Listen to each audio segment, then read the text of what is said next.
जय Bhim India news में मैं सृष्टि असाटी आपका स्वागत करती हूं। आइए नजर डालते हैं आज की कुछ खास खबरों पर।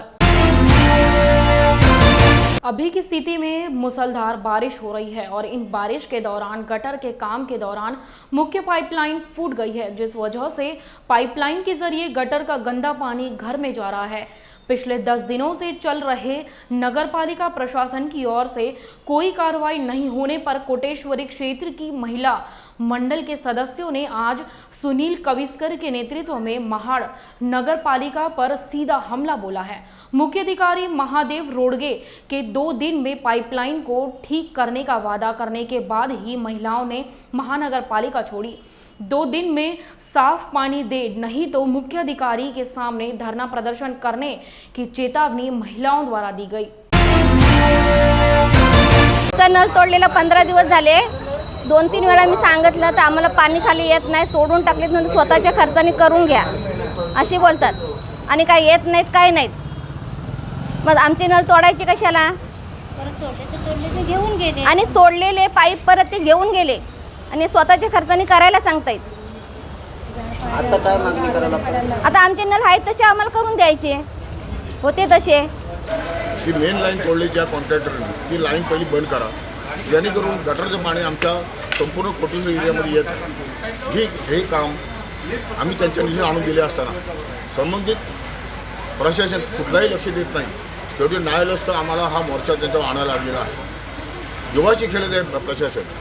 आज मुलं आमच्याकडे आजारी पडायला लागलेली आहे। गटरचं पाणी पिऊन आम्ही आज 10 दिवस झालेलं आहे। आज जर त्यांनी जर केलं नाही काम पूर्ण आज आणि उद्या, तर परवा आम्ही इथं ठिय्या आंदोलन करणार आहोत त्यांच्या केबिनला सुरू साहेबांच्या। नलाचे हे गटर काढले ना तर पाईप काढले तर त्यांना आम्ही बोललो तर ते म्हणाले आम्ही तुमचं बांधून देऊ म्हणून, आणि आता सांगायला गेलो का ते आम्हाला उडवाउडवी करतात, आम्हाला बांधून नाही देत, म्हणजे तुमच्या खर्चाने करा। आणि आम्हाला आज 2 महिने पाणी अगदी ना आम्ही ह्याच्यात नाल्यावरनं एक नाही जारचं आणायचं। मुलं बाळांना काय आम्ही करणार एवढं जार पाणी 10 माणसाला आणायचं म्हणजे। 2 महिने झाले आम्हाला पाणी बारीक येतो। 10 दिवस झाले पाणी आम्हाला गढूळ येतोय। पाणी हे गटारातनं फुटलेले पाईप आहेत त्याच्यातनं पाणी येतं ते पण आम्ही खालना आज पाऊस पडून पण आम्ही आज गमेला लावून पाणी भरतोय खालना, तरी पण नगरपालिका काही लक्ष देत नाही। आणि आज आलेलो आहे आम्ही सर्व महिला इथे। जर पाणी 2 दिवसात आम्हाला व्यवस्थित नाही करून दिले तर आम्ही परत मोर्चा घेऊन येणार आहे। अमरावती में नुपुर शर्मा के समर्थन में एक पोस्ट करने के बाद उमेश कोल्हे की हत्या कर दी गई, जिसके बाद हर जगह इसका विरोध हो रहा है। लेकिन अमरावती में बीजेपी नेता कपिल मिश्रा इन्होंने मृतक उमेश कोल्हे के परिवार को 30 लाख रुपए की वित्तीय सहायता प्रदान की और उन्होंने कहा कि भाजपा हमेशा कोल्हे के परिवार के साथ थी। ऐसा लग रहा है कि अमरावती को एक्सपेरिमेंट का ग्राउंड बनाया जा रहा है जिहादियों के द्वारा, इस्लामिक टेररिस्ट के द्वारा कोई यहाँ पे प्रयोग किया जा रहा है। ये प्रयोग अभी अचानक नहीं हुआ। उमेश कोल्हे जी के मामले में ये 12 नवंबर को जो इधर हुआ घटनाक्रम, रजा अकेडमी के नाम पे जो कार्यक्रम हुआ, जिस प्रकार का आतंक यहाँ पे गलियों में, सड़कों में, शहरों में, बाज़ारों में फैलाने का कोशिश किया गया, अगर उस वक्त अपराधियों को पुलिस ने पकड़ा होता तो शायद उमेश कोल्हे जी हमारे बीच में जीवित होते।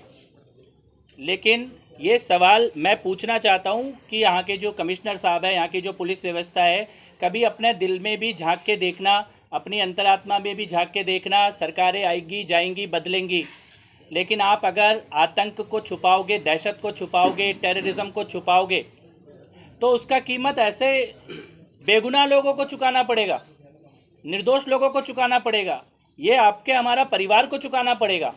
तो देश में भी सभी पुलिस अधिकारियों को मैं ये कहना चाहता हूँ, सरकारों के दबाव में आतंकवादियों को बचाने का काम मत करो। अमरावती ये सबक है।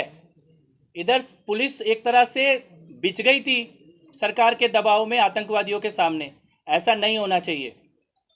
उमेश कोल्हे जी के परिवार को पुनः नमन करता हूँ।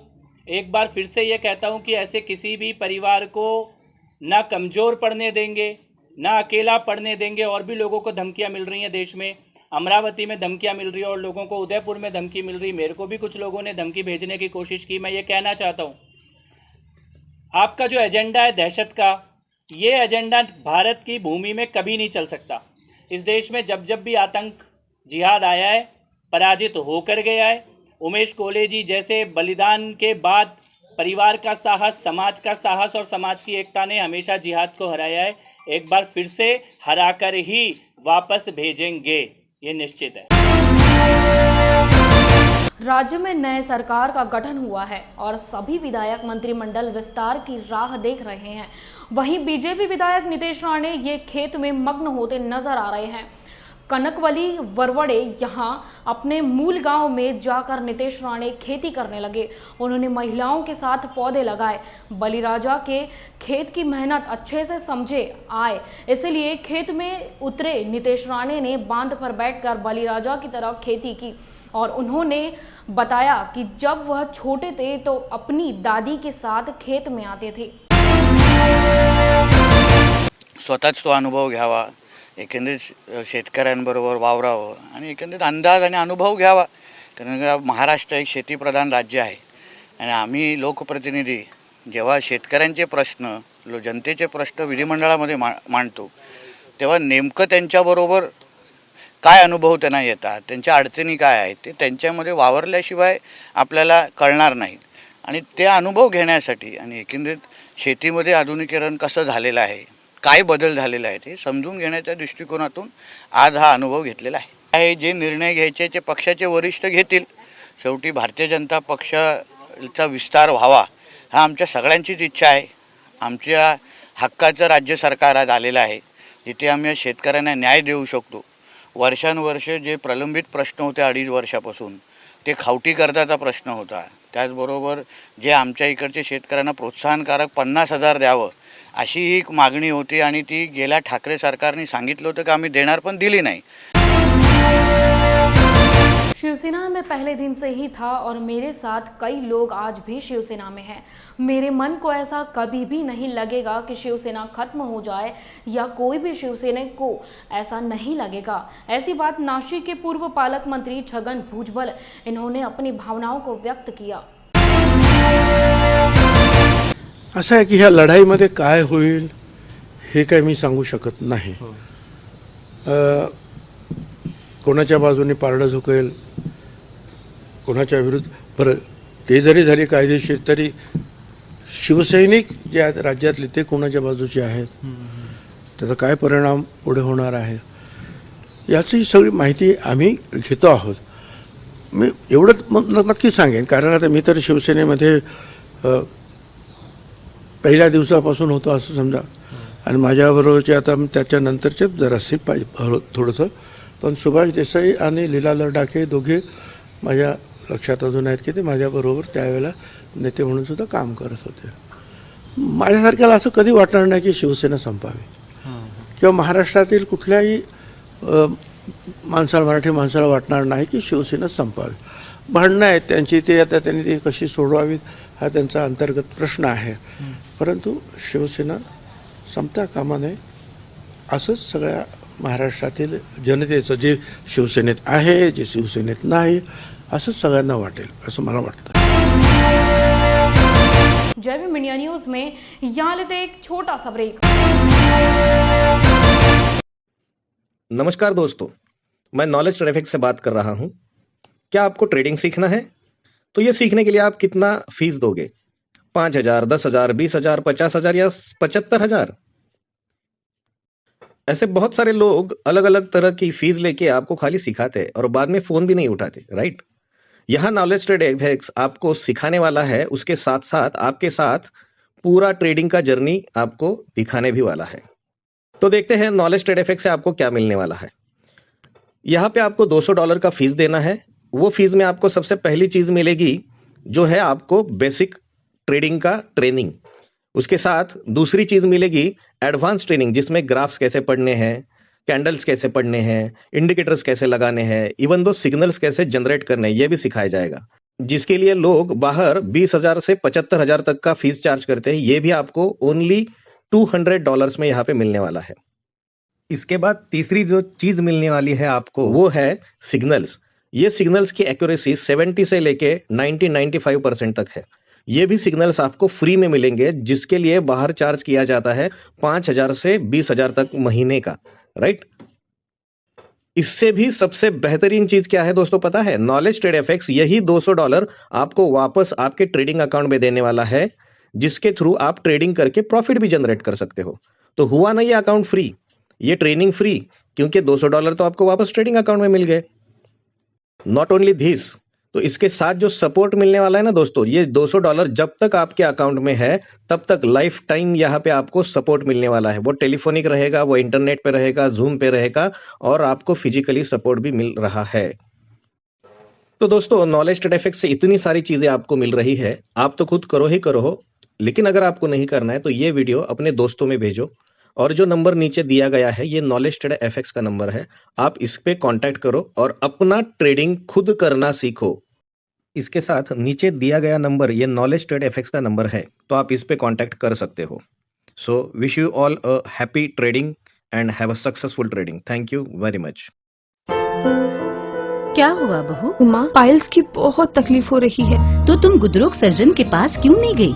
देखो, जैसे हार्ट के लिए हार्ट स्पेशलिस्ट, ब्रेन के लिए ब्रेन स्पेशलिस्ट, तो पाइल्स के लिए पाइल्स स्पेशलिस्ट क्यों नहीं? स्त्री हो या पुरुष, टॉयलेट में तकलीफ केवल पाइल्स ही नहीं, और भी कई प्रकार के गुदरोग तथा कैंसर भी हो सकता है।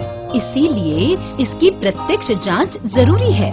ठीक है माँ, पर जांच के लिए हम जाएंगे कहाँ? वही काले आयुर्वेदिक पाइल्स हॉस्पिटल में। लेकिन माँ, प्रेगनेंसी में पाइल्स की दवाइयाँ? प्रेगनेंसी में आयुर्वेदिक दवाइयाँ सुरक्षित होती है। जनहित में जारी काड़े आयुर्वेदिक पाइल्स हॉस्पिटल, औषधि चिकित्सा तथा सर्जरी ट्रीटमेंट उपलब्ध। हमारा पता उमरेड रोड, दिघौरी बस स्टॉप के पास, नागपुर। अधिक जानकारी के लिए वेबसाइट पर जाएं kadepailshospital.com। ब्रेक के बाद आपका स्वागत है।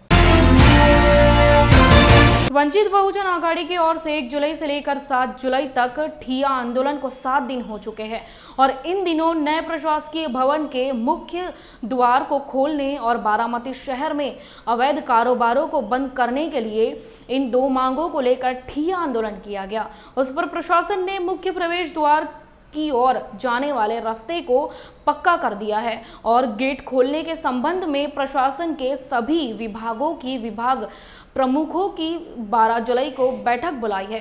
साथ ही प्रशासन की ओर से बारामती शहर में अवैध कारोबारों के खिलाफ कार्रवाई शुरू कर दी गई है। 1/7/2022 रोजीपासून ते आज 7/7/2022 रोजीपर्यंत, म्हणजे गेले 7 दिवसापासून आजपर्यंत हे आंदोलन चालू होतं। आंदोलनाचं कारण असं होतं की माझ्या पाठीमागे असणारे जे प्रशासकीय भवन आहे त्याचं मुख्य प्रवेशद्वार पाठीमागच्या साईडला आहे। ते प्रवेशद्वार हे प्रशासकीय भवन चालू झाल्यापासून बंद ठेवण्यात आलेलं आहे। त्याचं कोणतंही कारण प्रशासनाकडे नाही आहे, कोणताही आदेश, कोणतेही ठराव प्रशासनाकडे नाही आहेत, परंतु तरी देखील ते प्रशासकीय गेट त्यांनी बंद ठेवलेलं आहे। त्यामुळे आम्ही त्यांना वंचित बहुजन आघाडीच्या वतीने गेले 4-5 महिन्यापासून पत्रव्यवहार करत आहे। त्या पत्रव्यवहाराला देखील त्यांच्याकडून कोणत्याही प्रकारचा प्रतिसाद न मिळाल्यामुळे आम्ही जन आक्रोश आंदोलन मुख्य प्रवेशद्वारासमोर केलं होतं। त्याच्यावर देखील प्रशासनाने कोणत्याही प्रकारची दखल न घेतल्यामुळे 1 तारखेपासून आम्ही या ठिकाणी आगळ्या वेगळ्या प्रकारचं ठिय्या आंदोलन चालू केलं, आणि आज या ठिकाणी प्रशासनाच्या वतीने 2 पत्र देण्यात आले। आमचे 2 मागण्या होत्या। मुख्य मागणी आमची अशी होती की प्रशासकीय भवनाचं मुख्य प्रवेशद्वार खोलावं, आणि दुसरी मागणी अशी होती की बारामती शहरातील अवैध धंदे बंद करावेत। त्या अनुषंगाने आज या ठिकाणी पाठीमागे असणारे जे प्रवेशद्वारला जाणारा रस्ता आहे तो प्रशासनानं तो रस्ता तयार करून घेतलेला आहे। अमरावती में नुपुर शर्मा के समर्थन में एक पोस्ट करने के बाद उमेश कोल्हे की हत्या कर दी गई, जिसके बाद हर जगह इसका विरोध किया जा रहा है। उन्हें श्रद्धांजलि देते हुए उन्होंने अमरावती पुलिस आयुक्त आरती सिंह पर मामले की शुरुआत में मामले को दबाने का आरोप लगाया। अमरावती पुलिस के गुप्त तंत्र पर भी सवाल उठाते हुए विधायक रवि राणा इन्होंने ये मांग की कि रिकॉर्ड की जांच की जाए और राष्ट्रीय जांच एजेंसी को इसमें सच्चाई सामने लानी चाहिए। फाइनेंस करने वाला संगठन का जो मेन सूत्रधार है उसको भी एनआईए ने अरेस्ट करना चाहिए, कार्रवाई करना चाहिए। और फास्ट ट्रैक के माध्यम से केस चलाने के लिए मैंने भी यहाँ के सीएम महाराष्ट्र के एकनाथ जी शिंदे और हमारे महाराष्ट्र के डिप्टी सीएम देवेंद्र फडणवीस साहब को कहा है कि फास्ट ट्रैक में केस चलना चाहिए, इनको फांसी होना चाहिए और आरती सिंह का निलंबन होना चाहिए। रॉबरी का केस मैंने कई बार आरती सिंह से संपर्क करने की कोशिश की, पर वो महाविकास आघाड़ी के प्रेशर में रहने से गए 2 महीने से हमारे संपर्क में नहीं है। पर नीचे की जो डीसीपी है साड़वी साहब, उनसे मेरा संपर्क था, उनसे मैंने माहिती ली थी, कुछ पुलिस विभाग के नीचे के लोगों से भी माहिती ली थी। पर मुझे लगता है जो न्याय की बात करता है, जो किसी को न्याय देने की बात करता है, उनकी बात न सुनते हुए अगर महाविकास आघाड़ी के दबाव में अगर वो इस तरह का काम करते हैं तो मुझे लगता है, ये मैं नहीं कह रहा, एनआईए की टीम ने प्रूव करके बताया कि एनआईए की टीम जब आती है सेंटर से, वो उनका व्हाट्सअप फेसबुक चैटिंग देखती है, मोबाइल देखती है, उसके बाद पता चलता है नुपुर शर्मा के मैटर में फेवर करने के बाद उमेश कोल्ले जी की हत्या होती है। तब तक यहाँ की सीपी आरती सिंह 302 का ऑफेंस दाखिल करके उसको रॉबरी में कन्वर्ट करने के पीछे लगी है। कोई स्टेटमेंट सीपी देती नहीं है, कोई उससे वक्तव्य होता नहीं है, कोई प्रकार का उस दिशा में तपास होता नहीं है। तो आप समझो कि इस घटना को रॉबरी में कन्वर्ट करने का पूरा प्रयास था। महाविकास आघाड़ी के नेताओं का प्रेशर था, यहाँ के लोकल गार्डियन मिनिस्टर का प्रेशर था। उसी के कॉल रिकॉर्ड आरती सिंह के चेक करना चाहिए, उनका मोबाइल जब्त करना चाहिए एनआईए ने, और जिन जिन से इनका संपर्क उस टाइम चालू था उन पे भी कार्रवाई होना चाहिए और आरती सिंह पे भी निलंबन की कार्रवाई होना चाहिए। सेवाग्राम के पास बैसारे लेआउट वरुण यहां अनैतिक संबंधों को लेकर 62 वर्षीय अरुण दमुड़जी थूल इनको लड़के ने डंडे से मारकर हत्या कर दी और यह बात आग की तरफ फैल गई। मिली जानकारी के अनुसार अरुण दमुड़जी करंजी भोगे के रहवासी थे, लेकिन उन्होंने अपना कारोबार गोवा में शुरू किया। इसके बाद उन्होंने भैसारे लेआउट में घर बनाया। घर में वो अकेले ही रहते थे। घर में खाना बनाने के लिए आने वाली महिला से अनैतिक संबंध होने का शक महिला के लड़के को आया और इसी शक से कल रात 10 बजे के दौरान डंडे से उनके सर पर वार कर उनकी हत्या कर दी गई। हत्या की जानकारी मिलते ही सेवाग्राम पुलिस घटनास्थल पर पहुंची और आरोपी महिला के पुत्र अजय सुनील शिंदे और उसके साथी इनके खिलाफ हत्या का मामला दर्ज किया गया और दोनों आरोपियों को जल्द ही गिरफ्तार किया जाएगा। ऐसी जानकारी सेवाग्राम पुलिस स्टेशन के थानेदार ब्राह्मणे इन्होंने दी। दिनांक 6/7/2022 रोजी संध्याकाळी 11 वाजताच्या सुमारास पोलीस स्टेशन येथे फोन आला की हावरे लेआउटमध्ये त्या घरामध्ये एक इसम मृत अवस्थेत पडून आहे। त्यावरून आम्ही स्वतः आणि आमचे वरिष्ठ अधिकारी यांनी तात्काळ घटनास्थळी भेट दिली असता तेथे अरुण थूल नावाचा इसम मृत अवस्थेत पडून आढळून आला आणि त्यावरून चौकशी केली असता पुढे असे समजले की तो गोवा येथे राहणारा होता आणि काही 2 महिने अगोदर तो वर्धा येथे राहण्याकरता आलेला होता। तर पुढे तपासामध्ये असे निष्पन्न झाले की त्याच्या घरी एक कामाला एक स्त्री होती, त्या स्त्रीसोबत त्याचे अनैतिक संबंध आहे। त्याच्या संशयावरून त्या स्त्रीच्या मुलाने त्याला जीवानीशी ठार मारले। किती आरोपी असेल याचे? सदर गुन्ह्यामध्ये 2 आरोपी निष्पन्न झालेले आहेत। आरोपींना अटक करण्यात आली? आरोपी फरार झालेले आहेत, लवकरच अटक करण्यात येईल।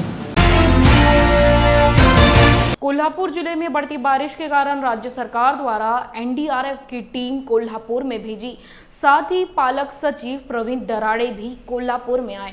उनके मार्गदर्शन पर जिलाधिकारी कार्यालय पर बैठक संपन्न हुई। इसमें सूचना करते हुए अधिकारियों को बाढ़ स्थिति को गंभीर लेते हुए काम करने का आदेश दिया गया। बैठक में जिलाधिकारी राहुल रेखाराव, महापालिका प्रशासक डॉक्टर कादम्बरी बलकवड़े, जिला परिषद मुख्य कार्यकारी अधिकारी संजय सिंह चौहान सहित अन्य अधिकारी मौजूद थे। माननीय मुख्यमंत्री, उपमुख्यमंत्री आणि मुख्य सचिव यांनी दिलेल्या निर्देशानुसार कोल्हापूर जिल्ह्याची संपूर्ण आपत्कालीन व्यवस्थापनाची जी काही त्यांनी तयारी केलेली त्याची आढावा बैठक घेतली। त्यासाठी जिल्हाधिकारी, जिल्हा परिषदेचे मुख्य कार्यकारी अधिकारी, त्याचबरोबर SP, महानगरपालिकेचे आयुक्त आणि सर्व वरिष्ठ अधिकारी उपस्थित होते। त्यांची सविस्तर चर्चा मी केलेली आहे आणि 1 तासापेक्षा जास्त वेळ आम्ही सर्वच विषयावरती अगदी डिटेलमध्ये सविस्तर चर्चा केली. सर्व विभागांनी आपापल्या अतिशय चांगल्या पद्धतीने स्टँडर्ड ऑपरेटिंग प्रोसिजर्स तयार केलेले आहेत. सर्व ठिकाणी प्रत्येक माणसाचे पुराच्या अगोदरचे रोल्स, ड्युरिंग पुराच्या वेळेचे रोल्स आणि पुरानंतरचे रोल्स अशा पद्धतीने आयडेंटिफाय करून अगदी मायक्रो प्लॅनिंग व्हिलेज लेवलपर्यंत प्रत्येक गावामध्ये कोणकोणत्या ब्रिजेसवरती, कोणकोणत्या नदीवरती कुठली लेवल गेल्यानंतर पाणी जाणार आहे आणि ते पाणी वाहत असताना लोक वाहून जाऊ नये म्हणून अगदी त्या ब्रिजेसवरती पोलीस, ग्रामसेवक, तलाठी यांच्या अशा ह्या लेवलपर्यंतच्या मायक्रो प्लॅनिंग करून टीम्स त्यांनी तयार केल्यात. त्याबद्दल मी जिल्हा प्रशासनाचं अभिनंदन करू इच्छितो. त्यांची खूप अतिशय चांगली तयारी आहे आणि अशी तयारी बघताना मला वाटतं की अशा पद्धतीचं संकट कोल्हापूरवरती येऊच नाही, पण आलंच तरी ते सक्षमपणे हाताळण्याची आणि सक्षमपणे त्याला तोंड देण्याची आपली प्रशासनाची तयारी आहे. आणि मला पूर्ण विश्वास आहे की 2019-20 किंवा मागच्या वर्षीसारखी परिस्थिती निश्चितच यावर्षी 2022 साली होणार नाही. जरी पाऊस तेवढ्या मोठ्या प्रमाणात जरी आला तरी आपली सर्वांची चांगली तयारी झालेली आहे. एक चांगली टीम आहे कोल्हापूरमध्ये आणि टीम म्हणून ते निश्चितच चांगलं काम करतील आणि मला वाटत नाही की कुठल्याही प्रकारची त्यांना अडचण येईल. ज्यावेळेला तुम्ही टीम म्हणून काम करता त्यावेळेला प्रत्येक डिपार्टमेंटकडची जी स्ट्रेंथ आहे ती स्ट्रेंथ खूप मल्टिप्लाय होते. 3-4 अधिकारी तुमच्याकडे एका अधिकाऱ्याऐवजी 3-4 मल्टिपल सोर्सेस यायला सुरुवात होते. 3-4 मल्टिपल सोर्सेसमधनं येणारी माहिती तुम्हाला व्हेरीफाय करून घेता येते आणि त्या व्हेरिफिकेशननंतर तुम्हाला चांगल्या जलद गतीने त्याच्यावरती ॲक्शन देखील घेता येते. सर्वच कोल्हापूरकरांना, शहरातल्या आणि ग्रामीण भागातील लोकांना देखील मी आव्हान करू इच्छितो की कृपा करून ज्या वेळेला नदी पात्रातील पाणी धोक्याच्या वरती जाईल त्यावेळेला कृपा करून पुराचं पाणी पाहण्यासाठी घरातून बाहेर पडू नका, जेणेकरून जिल्हा प्रशासनावरचा ताण वाढणार नाही. याची आपण सर्वजण आणि जिल्हा प्रशासनाला आपण सर्वजण सहकार्य कराल. कोल्हापूरचा माझा अनुभव खूप चांगला आहे. कोल्हापुरातले नागरिक अतिशय चांगले आणि सुज्ञ आहेत. तर मला वाटतं की आव्हानाचा ते निश्चितच चांगल्या पद्धतीने जिल्हा प्रशासनाला प्रतिसाद देतील. आज के लिए बस इतना ही. आप देखते रहिए जय भीम इंडिया न्यूज़.